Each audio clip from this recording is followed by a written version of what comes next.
आज चंद्रशेखर जी की पुण्यतिथि है। ऐसे में हमारे साथ बात करने के लिए एमएलसी जसवंत सिंह साहब हैं। इनसे जानेंगे कि आखिर राजनीतिक गुरु इनके थे चंद्रशेखर जी, और इनका जीवन परिचय कैसा था और किस तरह से समाज को आगे लेकर के चले। सर, आज पुण्यतिथि है चंद्रशेखर जी की, क्या कहना चाहेंगे? चंद्रशेखर जी देश के ऐसे महापुरुष थे जिन्हें पूरे देश का अनुभव था। वो उस श्रृंखला के नेता हैं।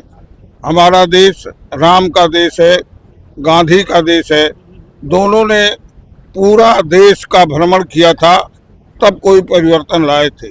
चंद्रशेखर जी ने भी पूरे देश का भ्रमण किया था। अब भ्रमण करने के बाद जो भविष्य की चिंता थी, पदयात्रा के बाद उन्होंने स्वयं कहा था कि अगला युद्ध पानी के सवाल पर होगा। आज पानी की कितनी बड़ी समस्या है। गांव गलियों में सरकारें जल पहुंचाने की नल की व्यवस्था कर रही हैं। चंद्रशेखर जी ऐसे महापुरुष थे जो देश को सर्वोपरि मानते थे और देश कैसे मजबूत हो इसके लिए इस बात की भी परवाह नहीं करते थे कि समाज उनके पक्ष में खड़ा होगा या सरकार समाज उनके विपक्ष में खड़ा होगा। इस बात की चिंता किए हुए बिना वह देश को मजबूत करने की दिशा में चलते थे। जब सिखों के खिलाफ पूरा देश था तो अकेले चंद्रशेखर जी खड़ा थे। चंद्रशेखर जी अन्याय के खिलाफ लड़ते थे, इस बात की परवाह के बिना कि उन्हें जेल के सीखों में रहना पड़ेगा, जिंदगी बचेगी या नहीं बचेगी। जब श्रीमती इंदिरा गांधी ने आपातकाल लगाया था, उस दौरान चंद्रशेखर जी ने जयप्रकाश जी का साथ दिया था और जिस दिन जयप्रकाश जी गिरफ्तार हुए थे उसी दिन उसी समय चंद्रशेखर जी को भी गिरफ्तार किया गया था। चंद्रशेखर जी इस देश के भविष्य के बारे में सोचते थे। जब प्रधानमंत्री पद पर बैठे तो उन्हें इस बात का आभास हुआ था कि हमारा देश आर्थिक संकट में गुजर रहा है। उन्होंने तत्काल, अप्रिय निर्णय था उस समय, लोग बड़ी आलोचना किए थे, लेकिन सोना गिरवी रख करके हिंदुस्तान को बचाया था। आज उसी की देन है कि दुनिया के मुल्कों में हम चौथे, पांचवें, तीसरे नंबर की लड़ाई लड़ रहे हैं। आज हिंदुस्तान आर्थिक रूप से मजबूत है। ऐसे भविष्य दृष्टा, ऐसे विचारक, ऐसी सोच के नेता चंद्रशेखर जी थे। आज उनके जयंती पर और पुण्यतिथि इसलिए मनाई जाती है कि देश के युवा प्रेरित हों। चंद्रशेखर जी ने अपने पूरे जीवन में युवाओं का साथ दिया था।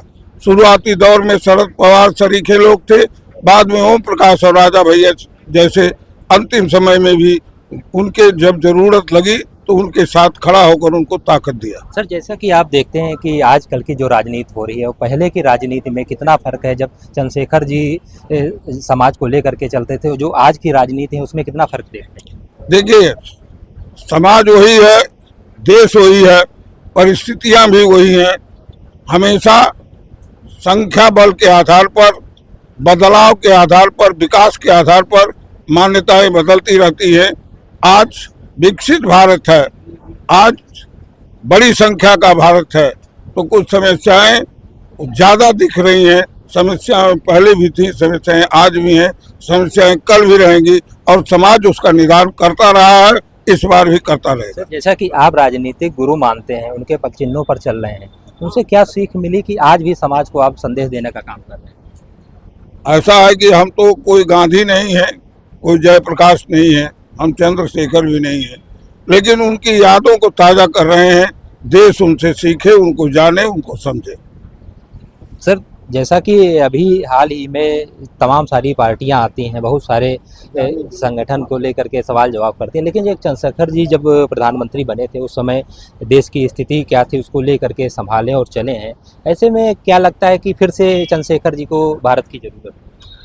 हमेशा गांधी की जरूरत होगी, हमेशा राम की जरूरत होगी, हमेशा चंद्रशेखर की जरूरत होगी। ये थे एमएलसी साहब यशवंत सिंह साहब, जिनका साफ तौर पे कहना है कि फिर से चंद्रशेखर जी को एक बार फिर से, जैसे राम की ज़रूरत है, जैसे गांधी की ज़रूरत है, वैसे चंद्रशेखर की भी ज़रूरत है इस समाज को, ताकि इस समाज को फिर से सुधारा जा सके, इस समाज को फिर से एकजुट हो करके देश के विकास में आगे उसको बढ़ाया जा सके। Camera person Hariom Prasad, Basant Mishra, the reading, Lucknow.